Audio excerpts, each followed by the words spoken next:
Hi friends, I'm Caro. Welcome to my YouTube channel. Today I'm going to share all of the books that I read in October. October was an interesting month.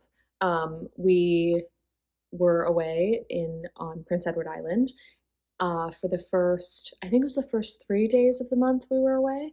Um, yeah, so there was that. Of course, you get home from a holiday, there's unpacking, there's cleaning, there's laundry, so much laundry. Um, and just getting things in order. Like, I had left the house in a bit of a disarray.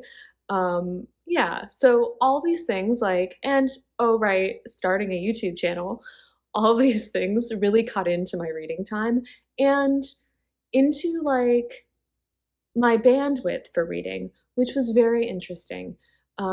Usually I don't know, I don't have any trouble. Like, reading is my like safe space. I bookend my day. That sounds funny, but I bookend my day with reading. I read first thing in the morning and last thing at night, and for as long as I can in that time. Um, but yeah, I just found, I think specifically with the two vlogs that I put out at the earlier part of the month, they took a lot of work. And even just like sifting through all of the videos that I had taken on our holiday and like separating videos from photos, all of this like obviously takes some time. And I was learning how to, put together videos. So um, I think this was I read the least, this is such a long-winded way of saying, I read the least amount of books in this October, than I have probably in any month in years. Um, so yeah, do not expect to be impressed with the number of books that I read, but I read some really great things. And so I thought I'd share them with you anyway, even though, again, like I said, not an impressive number. Um, since we're talking about October, I'm going to share my mug with you. This one is so funny. I don't know if you can see this, but there's like right here, there is a bunny wielding a knife, and he looks serious about his job. They all kind of do. I think it's just so funny, like how it's a slightly terrifying mug, but I just love it. I think it's so funny. I don't know if you saw that mouse. Yeah.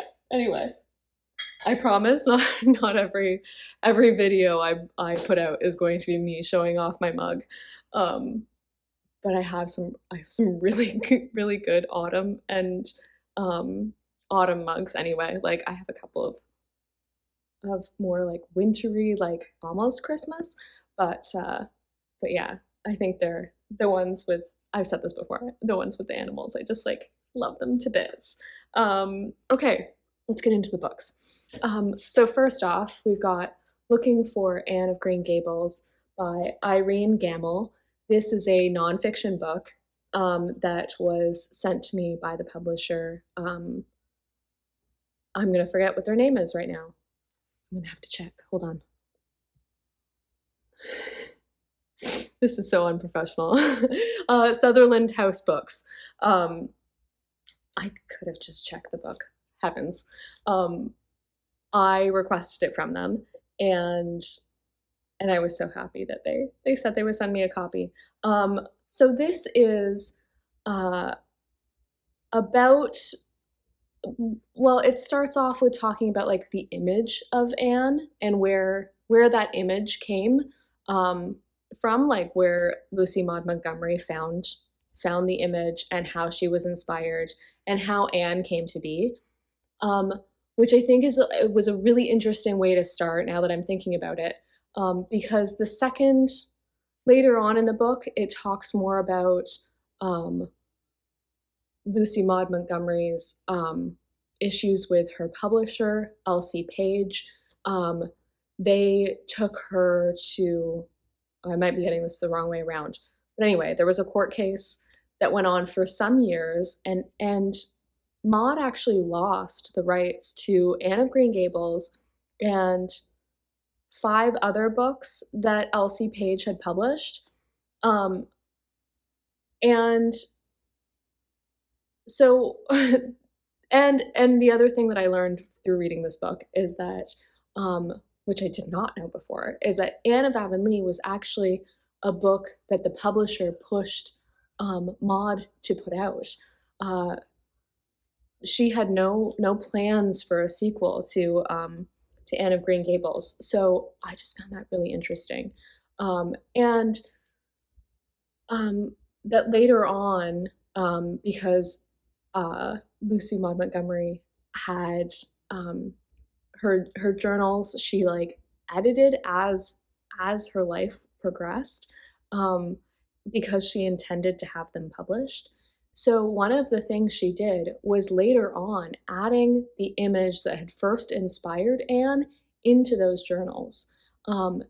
And Irene Gamble, she argues that this is like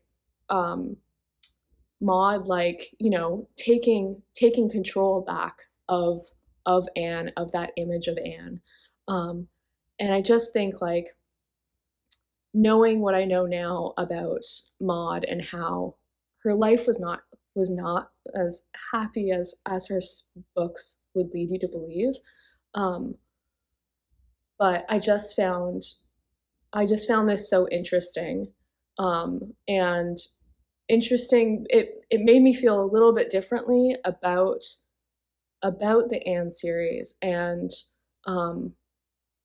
yeah, it makes my feelings about it complicated, which is not a bad thing. I'd rather know more about her than less, just because, you know, you realize that some of the books she probably wouldn't have written if she hadn't been pushed to write them. And anyway, I'm thankful for every book she has put out, and every work that we have available from her. But yeah, I found this really interesting, and I read it on our way back, most of it on our way back from Prince Edward Island. My husband was driving, and I was reading this in the back seat with Clark, while Clark slept mostly. And yeah, this is fascinating, and it is also unexpectedly beautiful. I'm just going to show you the French flaps. Oops. And there's also, hopefully that was actually in the frame. Also, there's a whole bunch of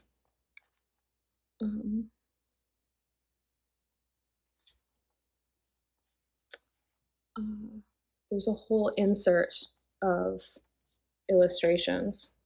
I'm going to flip through it like this. Hopefully you can actually see, including like photos of Maud and family members and people that were important to her.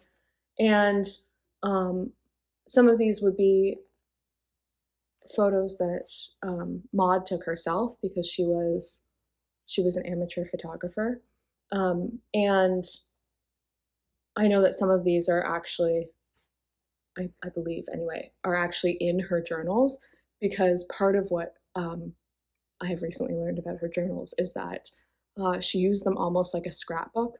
So she would put like invitations and photos and other things as well. Like, so it's more of like a mixed media journal, which I just think is so interesting. And she also scrapbooked, as I think we would call it now. But yeah, so this is like, it's like she brought her scrapbooking into her journals. But yeah, I found this to be fascinating. And Irene Gamble is an academic, and I expected it to be more difficult to read because of that. Like, I was prepared for that. But she is such a clear and concise writer. I don't know why I was expecting anything less. And it was a really, like, I think it's accessible to anyone, even if you don't have an English degree. I mean, I've been out of school for some years now, and I had no problem. Yeah, so this was an extra special treat, and I have to thank the publisher for sending it to me. because it was a great opportunity to read it and to take it with me on holiday. I mean, like, it was just the perfect timing. So next, we have Hallowe'en. This is a collection of stories, and there's also 4 poems in it, all around Halloween. And it's edited by Johnny Maines. We actually just had our final discussion on Instagram. I did I should explain this. I did a read along with my friend Sabine over on Instagram, and a group of us read Hallowe'en together. And Johnny Maines offered to join our final discussion, so that was just like an extra special treat. And I mean, what a guy to offer. It was just so lovely. It was so great. It was so, it's just so nice of him to offer his time. And we got so many questions answered that it was just lovely. Yeah. This was a great collection. It is not my first book in this series by the British Library. The series is called Gilded Nightmares, and they're all like horror, gothic, all tales that are a little bit weird, a little unsettling. And what I like most about them, though, like we're talking of the series as a whole, is that they introduce me to stories that I might not have otherwise come across, things that perhaps have never been republished, are published in these collections, and it's really broadening my horizons. I don't think that, like, I would hesitate, let's put it this way, I would hesitate to recommend that people read outside their comfort zone. You don't have to do that. Like, I think, like, that's great if that's what people want to do, to like push themselves. But we all read for different reasons. Some of us read for comfort, because, it brings us joy. It is a form of escape. And there have been times in my life when I have used reading exclusively for that. But there's also been other times in my life when I have read more for the purpose of broadening my mind and exposing myself to different genres. And I feel like I'm going a little bit more back to that, which is great. It's great seeing, like, your reading journey change over time. And this series is really helping. But yeah, I had such a great time reading this. Honestly, I'd love to be able to be like, oh yeah, this one story was my favorite. I would say The New House, which is by, I should say who that's by. The New House by Elizabeth Walter was probably the one that's going to stick with me the longest. Like, when you finish a story and then you say, oh my goodness, like, because you're so shocked and a little horrified. I'm getting distracted because there's Canada geese flying by our window. There's a reservoir not far away, and there's Canada geese flying right by the window. But oh heavens, where was I? All right, well, The New House. It is going to stick with me. Yeah, I'll just put it like that. It definitely is one that leaves you with an unsettling feeling. And I now never want to buy a house, have children, live through a storm, go for a walk.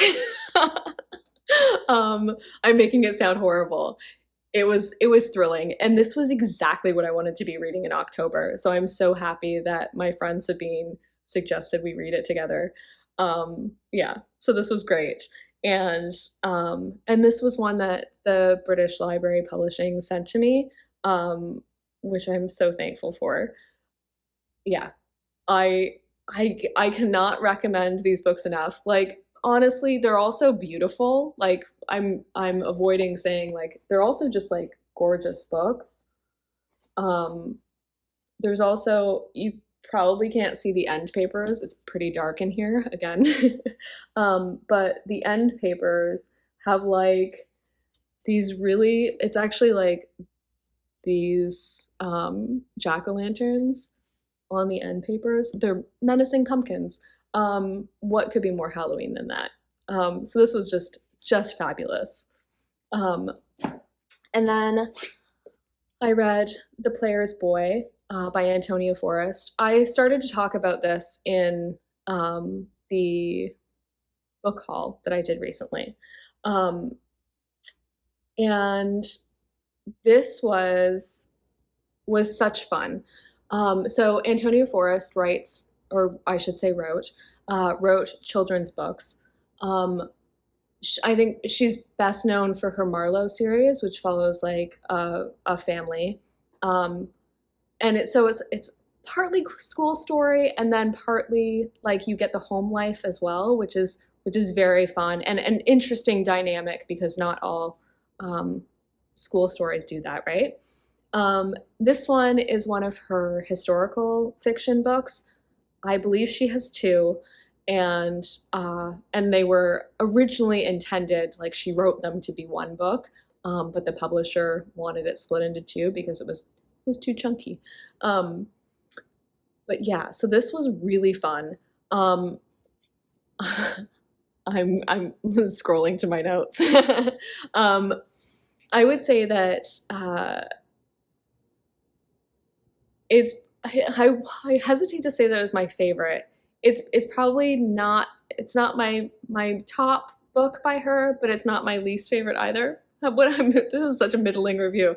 Let me talk about it.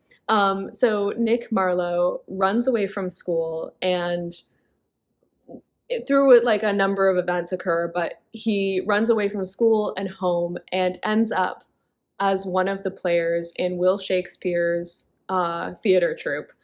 And it's a coming of age story, and if you like theater, if you like historical fiction, I think you'll love it. I really enjoy her writing.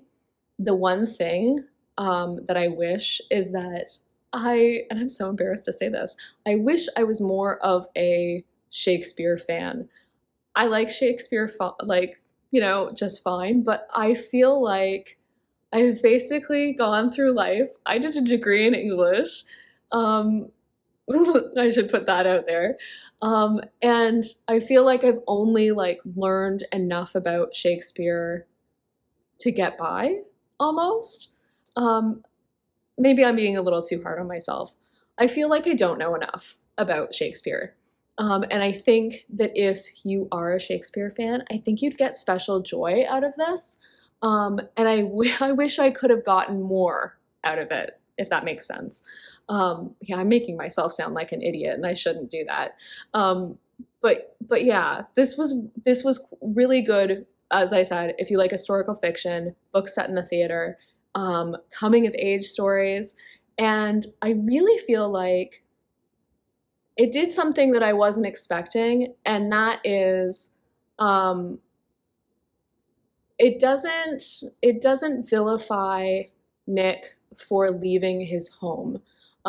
He was being looked after by his brother and his sister-in-law in their home, and they had children of their own, and they're struggling to make ends meet, and Nick runs away basically for a few reasons. He gets in trouble at school. I mean, it's completely believable. But what I liked is that it didn't make it turn that choice that he made, that initial choice, into something wrong. And I think you really come away with it with like this idea that, you know, sometimes the people who, you know, it's not your family that's the most important. Sometimes it's the people who choose to look after you, not the people who have to. you know, that are the ones that you can count on. And yeah, I think this was it was a really complex book, and I will say that too. And I think that Antonia Forrest is great at writing complex characters and really like delving into these hard decisions that specifically young people have to make. But yeah, she's definitely like does not talk down to her audience, and I think that adults coming to her writing, which was my case. I didn't read Antonia Forrest as a child. I think that you can get a lot of joy out of it. But as I said, like my one like uh, thing I wish I had have been able to get more out of this book is the fact that like I don't know enough about Shakespeare, or I don't know as much about Shakespeare as I would like to. I should really make it a goal to learn more. Okay, so the next book is Love Divine by Yasenda Max Tone Graham. Slightly Foxed sent me this book, which I am so grateful for. It is set in this small village outside on the outskirts of London, and it is a few days after New Year's. And Lucy, this woman, has recently lost her husband. He died on New Year's Day, and as she's laying under the covers upstairs this one morning, into her mailbox, like into the mailbox, like in her door, are dropping words of condolence, letters of condolence from people in the village. Her husband, which we get to read those letters, and some of them are terribly self-involved, and it really made me think about, I'm not sure if this was the intention, but it really made me think about the things that we say to people after, like, when they're experiencing loss, when they've lost like a partner or a family member or a close friend. Just the like inane and self-involved things that we say. I think it's really going to make me more aware of how I approach people who are grieving. But yes, that's now that I'm talking all about me. um, but yeah, so her husband, Lucy's husband, who has died, was an important person in their village, like the church choir, and the church is actually like currently without a vicar. So I didn't know this about the Church of England, but when the vicar leaves, there's like this time, and I'm not going to remember what the word is, but there's this time of like space of time that goes by before they hire a new one. And in that time, there's visiting, there we go. There's visiting speakers, but visiting, I guess, rectors is what you'd call them. Yeah, so we get all of these different sermons as well, which are just, I mean, some of them are so good and humorous and just interesting. So this was such a joy of a book. We get the perspective of all of these different characters in the village that are close to Lucy and that are somehow involved with the church. And I think that if you've lived in a small village or lived in a small community, if you're a churchgoer yourself and you're involved in your church, I think you'll get specific joy, like particular joy, out of this one. And I talked about this in my recent book haul because this was one of the books, and I had already read it by then.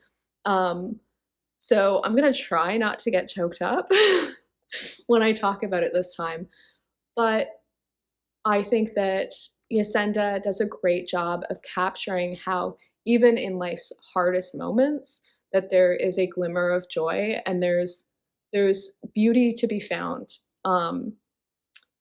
Yeah, that even when things are at their worst, that there there is light at the end of the tunnel, but that sounds like such a cliche. It is. um, but yeah, she really does a great job of capturing that, like, life is not one thing or another. All of these events, all of these emotions are all like intermingled. Um, this is going to be one of my top books of the year. It was fabulous. Um, and that, oh, I forgot to talk about The Silent Companions because I don't have a book here. So in preparation to read House of Splinters by Laura Purcell, which is her newest book, because my dear friend Gina sent me a copy of that. I read The Silent Companions. I can't remember the year that that book came out, but it's been some time, and I had such a fabulous time reading that book. I thought I had read it before. I had not. I was mixing it up with her other book, Bone China, which is a different book. So in The Silent Companions, we see there's different timelines. It's historical fiction, which Laura Purcell does so well. It is gothic. It is unsettling, and this at the start, like things start slowly, um, in some ways, but there's like this creeping dread and creeping horror in that book. Um, the Silent Companions are basically like, how to describe? They're basically like these um, wooden cutouts that have been painted. It's like a 3D painting, but not 3D, like it's still flat. These wooden cutouts that have been painted and that stand up. And let's just say they are not as dormant or as still as you think they are. It was, yeah, it definitely makes me never want to buy an antique. Or yeah, it was very scary. Yeah, I think between reading that and Hallowe'en, it was an unsettling month for me, but like in the best way. Um, yeah. So if you haven't read any Laura Purcell, which I think I'm probably very late to the party with her. But if you haven't tried her books and you like uh, gothic stories, historical fiction, I think you'll love it. I know I did. And I'm reading, oh, I should say, and I'm reading House of Splinters right now, and it is so good, and it kicks off like right from the start. Um, and I don't know, I think I said this in the book haul or in my, um, whatever, the other video that I showed the House of Splinters in. Um, I, I don't know if it's just like me already knowing like or having some idea of where it's going because House of Splinters is a prequel to The Silent Companions. But yeah, it feels like that book like really kicks off from the start. But yeah, it's so good. Um, so the other two books that I have to share, I actually didn't finish. I just dipped in and out of. The first one is Rainbow Valley. This is the seventh book in Lucy Maud Montgomery's Anne of Green Gables series. You know, it's so funny. I was in the middle of reading this on our way back from holiday last year, and I didn't finish it this year either. And I didn't start it from the beginning. Like I started from where I had left off, and maybe that's where I went wrong. But yeah, I find this one.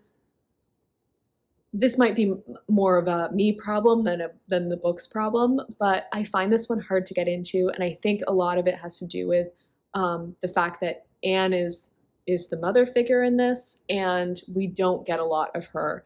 It is really focused on her children, which I remember really enjoying this book when I was a child, so I wonder if perhaps it's just one that is better suited to reading in childhood. I'm not sure. But hopefully I will finish this one soon so I can like decide on that. And the other one I read, well, have been reading, I still haven't finished it, is Pat of Silverbush, another Lucy Maud Montgomery book. And I came to Lucy Maud Montgomery when I was a child, and so there's a lot of books of hers that I am not sure whether or not I've read until I read them. And then I'm like, oh yes, it's coming back to me. Because, if you read a book as a child, you remember it so much better than reading a book as an adult. At least that's what I've found. So this I thought I had read before, and it turns out I hadn't. And I have to say, I love Pat. Like I think I love Anne of Green Gables. I've read that book so many times, so many times. Last year I read it 3 times. Like, I love it. And so when you love a book by one particular book by an author, sometimes, reading anything else becomes almost like, don't want to say a disappointment, but it just doesn't quite match up, right? And you're always comparing it to that one really fabulous book. And I'm being dramatic in saying that, because all of her books are fabulous. They're all different. They can't all have Anne. But Pat is a sensitive child, and she is such a dear little girl. Like, I'm having such a great time reading it, and I have to read this I feel like sums up Pat, like, in a nutshell. And it also sums up like the beautiful descriptions that are throughout this book and throughout Maud's writing. Like, she really captures Prince Edward Island in such a way that, like, it's no wonder that I've been dreaming of this place, like, since I was a child, because she just paints it so beautifully and so vividly. In the end, they found a beauty spot, a deep, still woodland pool out of which the brook flowed, fed by a diamond trickle of water over the stones of a little hill. Around it grew lichened spruces and whispering maples, with little cradle hills under them, and just beyond, a breezy slope with a few mossy, grass-grown sticks, scattered here and there, and a bluebird perched on the point of a picket. It was all so lovely, it hurt. Why, Pat wondered, did lovely things so often hurt? Ooh, one of these days I'm going to get through a video without getting choked up. It is not today. So I just feel like that sums Pat up so beautifully. As I said, I haven't finished this one yet, but it's gonna be a favorite. Like, it's gonna be a favorite of mine. I just know it. So that's it. That's it for October. Thank you so much for watching. If you would like to, I would love for you to subscribe. Comment down below what you read in October. Was there any standout reads you had? I would love to know. I would love to hear your recommendations. Yeah, and if you wanted to give this video a like, if you liked it, that would be greatly appreciated. All of those things really help my channel. I mean, they help everyone's channels. And I feel like before I went on Instagram, like, started my Instagram, before I started my YouTube channel, because I'm so introverted, I did a lot of, I hate this word, it sounds so creepy. I did a lot of lurking though, and not engaging with content, even though I loved it. So I understand when people don't. I absolutely understand it. But if you have the energy to do any of those things, if you like this video, I would greatly appreciate it. Yeah, and thank you so much for watching. Until next time, goodbye. Clark. Hey, sweet cheeks. Hey, baby. Sweet dreams, Beth.